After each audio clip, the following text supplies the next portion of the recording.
Hey folks, it's Mangrel. Welcome back to the channel. I'm checking out the HDZero Goggle 2. However, I'm checking them out from the perspective of someone who really has no interest in flying HDZero. I want to use this as my analog goggle for indoor tiny whip flight, especially when we've heard that the analog performance of these goggles is truly spectacular. We've heard about features like the deinterlacer and other kinds of nifty features, but I want to see if that justifies the insane price tag of these goggles. Again, for someone who has no interest in HDZero, given the price tag, I expect the analog image to come out of the goggles and start massaging my eyeballs. Doing an unboxing. First, have a gigantic quick start guide, which seems pretty well put together. Next, we have a carry case. Inside the carry case, we have the goggles themselves, along with some extra face gasket material. We have an accessories box with a bunch of stuff inside. First, we have a faceplate shaped a little bit differently, very similar to Skyzone goggles, that you get two different shapes of faceplates. Really nice and thick goggle strap that's got a battery compartment with some gel lining. XT60 power cable, cleaning cloth, stickers. Next, we have the cable for programming the VTX. And the goggles have some lens protectors that seem to have come undone during shipping. You can hear those things shaking around. And finally, we have an HDZero piece of cardboard. First impression of the goggles is that they feel really premium. They've got a nice weight to them, but they don't feel overly heavy. And as I take a closer look at this, just the build quality looks amazing. So turning this dial, it feels like just the right amount of tactile feedback. Even checking out these diopter adjusters, they're just the right amount of clickiness. And even inserting and removing the SD card just feels really, really good. So HDZero has done an amazing job on the build quality of the Goggle 2. Talking about first impressions, I did have a major issue with these goggles on day one. Like a good FPV pilot, I went ahead and tried to do a firmware update, and that's where I ran into major issues. The firmware update failed, leaving me with a very nice looking but useless brick. Not to worry, the HDZero manual walks you through not one, but two different ways of resolving a failed firmware update. Unfortunately, none of those worked for me. I was left with a constant loading screen with the 4 dots and lots of beeping.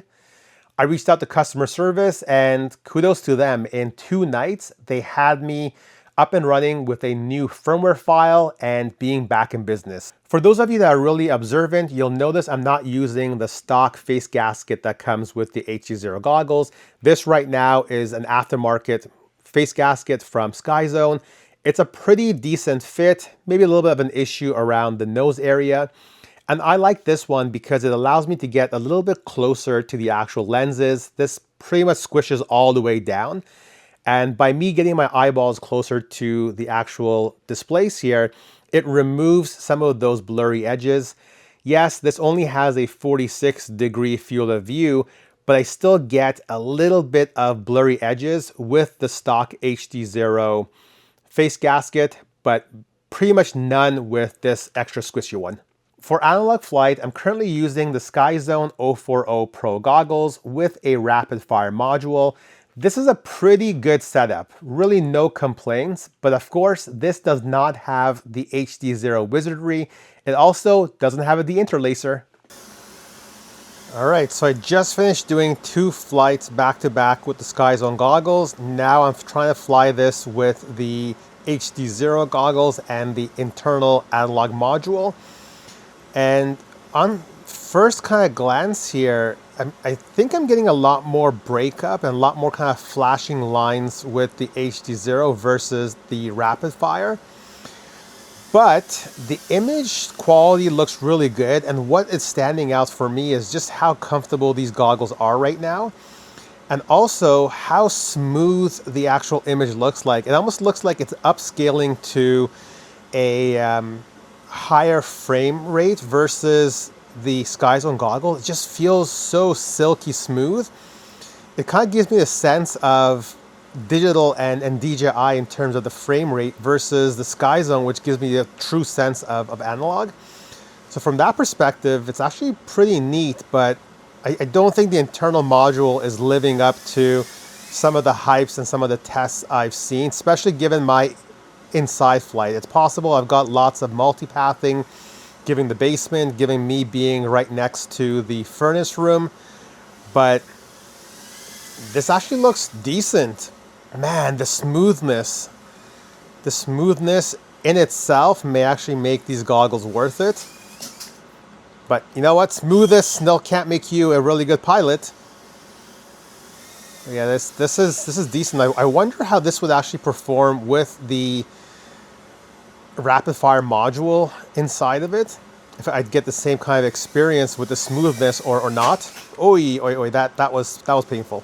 All right, we are now on day 2 with the HDZero Goggles 2, and I'm doing exactly the same sort of flying approach as last time. I've now done 2 flights back to back with my Skyzone 040 goggles, and now first flight I'm doing with the Goggles 2, and I want to see how do they really compare back to back.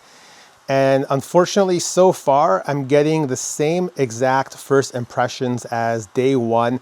I'm definitely feeling just the smooth, high FPS sort of a feel. And I did do some research last night, and there definitely is a bunch of wizardry that HDZero is doing. So they are upscaling, they are increasing the number of frames per second, and whatever they've done, you can feel it. That just feels a lot smoother than the Skyzone goggles.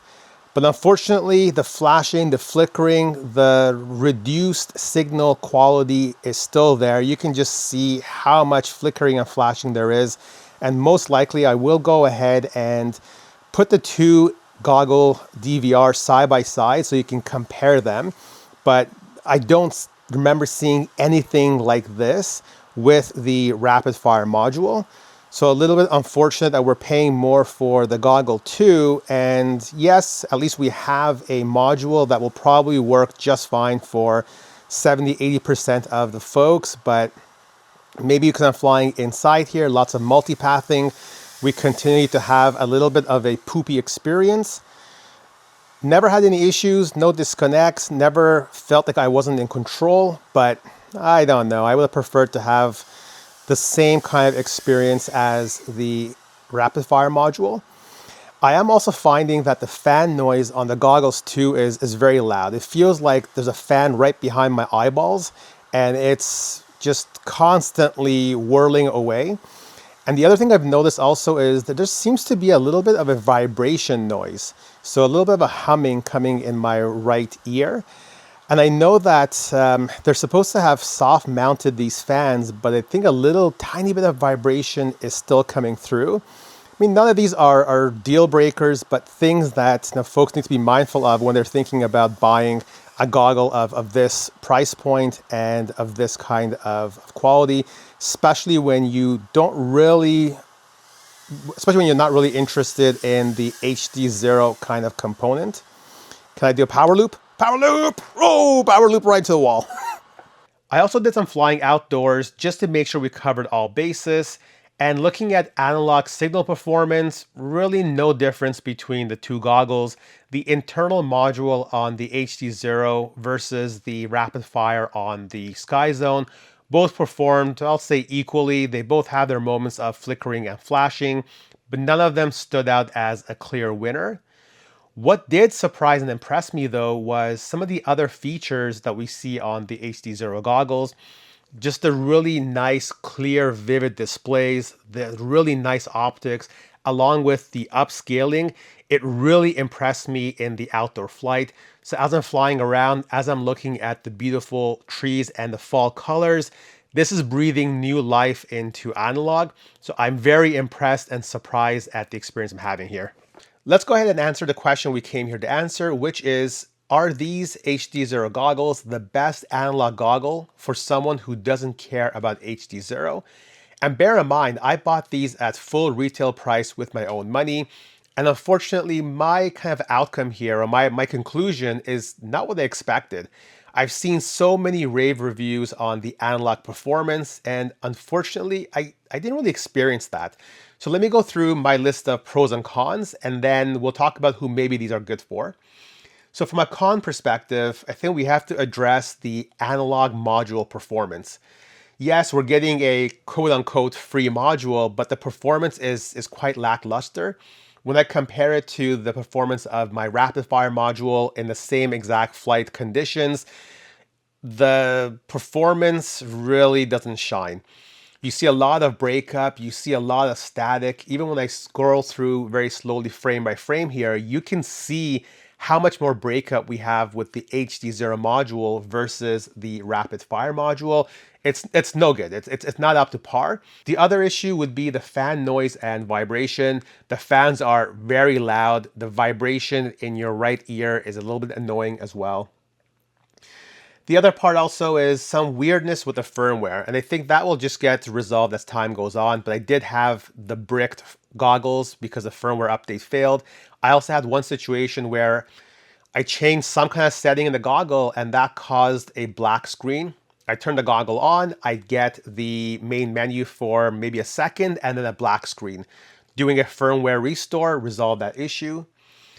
And then the final big con is the price. You're spending so much money on this, and lots of that value comes from the HDZero component of this. Now let's talk about the pros. I think the biggest pro is just the build quality. The build quality is amazing on this.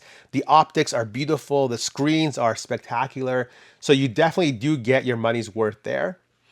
The other part also is customer service. Usually we reach out to customer service when we're really frustrated and we're at wit's end, and HDZero customer service, fast to respond, but also very on point responses. So big plus there. Also, another pro is just some of that upscaling wizardry. The additional frames per second and that smoothness definitely shows in analog flight. So big plus. This also does have a built-in microphone, which, the quality of that microphone sucks, but at the same time, it allows you to take some quick flight notes, or maybe as a content creator, it allows you to really easily synchronize your flight audio. And then now I'm switched over to the HDZero goggles to see how they compare. This does support a external microphone, so that's also a big plus there as well. And I think the biggest plus, though, is future-proofing. You may not care about HDZero right now, but maybe down the road, you want to do racing, you want to get into HDZero, and just knowing that these goggles are there for you when you're ready, that's a huge plus as well. So unfortunately, not the result I expected. So if we ask ourselves, who are these goggles for? I think these goggles are for folks that maybe don't have a high-end set of analog goggles right now, and they're looking to get into something that would really future-proof them. Now, you want to fly analog now, but maybe down the road, as you have upskill, you want to go ahead and do some racing. I think that's what these are for. If you know right now, I don't care at all about HDZero, I will never use HDZero, you're better off to get something like the 040 Pro with a nice module. It'll still be cheaper, and I think you'll have a better experience. So hopefully you like this video. Make sure to like, subscribe, and comment, and stay tuned for more videos.